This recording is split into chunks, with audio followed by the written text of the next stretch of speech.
అదేవిధంగా సార్కి వచ్చిన చిట్టాల నుంచి వచ్చిన నరేంద్ర సార్కి అందరికీ కూడా హృదయపూర్వకమైన నమస్కారాలు. ఫోన్ చేసి ఖాళీగా కూర్చుని ఇలాగ స్పీచ్లు వింటామంటే నిద్ర వస్తుంది, నాకు కూడా వస్తుంది. కానీ మనం పిల్లల్ని తీసుకుని ఒక కార్యక్రమం నిమిత్తం వచ్చాం కనుక దాన్ని అంతా ఎంజాయ్ చేసే వెళ్ళాలి. కాసేపు నిద్రని పక్కన పెట్టి కాసేపు ఉంటే ఈ స్పీచ్లు అయిపోతే తర్వాత కార్యక్రమాలు కూడా జరుగుతాయి.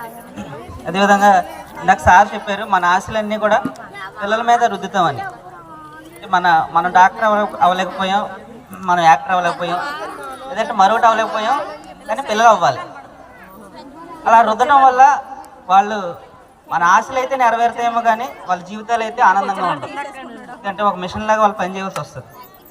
వాళ్ళు ఏమవ్వాలనుకుంటున్నారో అది మనం చేస్తే మంచిది, వాళ్ళ జీవితాలు కూడా ఆనందంగా ఉంటాయి. అంటే ముందు జేబు నిండటం కాదు కానీ మనసు నిండాలి ఏ పని చేసినా మనం. అలాంటి పని వాళ్ళు చేసేటట్టు మనం ఎంకరేజ్ చేయాలి. అంటే ముందు మనం ఏంటంటే ఫ్రెండ్లీ నేచర్, అంటే తల్లిదండ్రులు అందరూ ఫ్రెండ్లీ నేచర్గా ఉంటే పిల్లలు మనతో పాటు వాళ్ళ బాధలు అవ్వచ్చు, వాళ్ళకి ఇబ్బందులు అవ్వచ్చు, అన్నీ మనకు చెప్పుకోవడానికి వాళ్ళకి అవకాశం ఉంటుంది. అలాగా చెప్పుకోలేని పిల్లలు కొంతమంది ఆత్మహత్య చేసుకుంటున్నారు.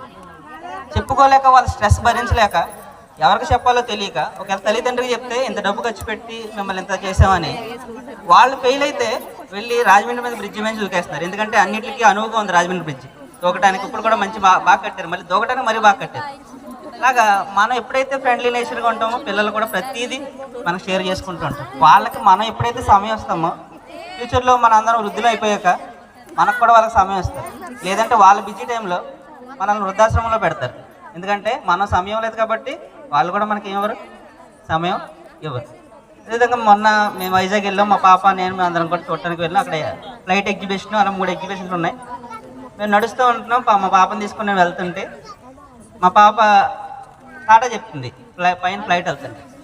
అన్న కింద నుంచి టాటా చెప్పడం కాదు కానీ అక్కడి నుంచి నువ్వు కింద వాళ్ళకి చెప్పాలి, అలా ఎదగాలి అని నేను అన్నాను. అంటే అంటే మన ఆశలు కూడా నేను పనులు చేస్తున్నాను కాబట్టి నువ్వు కూడా పని చేయి, నేను కొట్టెట్టుకున్నాను కాబట్టి నువ్వు దీనికంటే పెద్ద కిరణా కొట్టెట్టు, ఇలాంటివి కాదు. కానీ వాళ్ళకి ముందే ఒక ఆశ అంటూ చూపించాలి. ఇలా ఉంటే నీకు 10 మంది ఇలా సెల్యూట్ కొడతారు.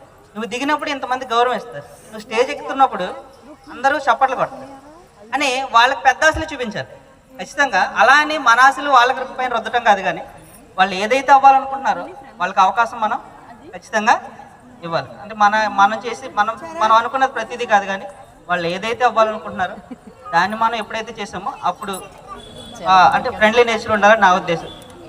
ఇందాక సార్ చెప్పారు, డబ్బులు పెడితే చదువు రాదు, డబ్బులు పెడితే ఏమొస్తుంది, మిగతా వస్తువులు అన్నీ వస్తాయి, కిరాణా కొట్లు అన్నీ వస్తాయి.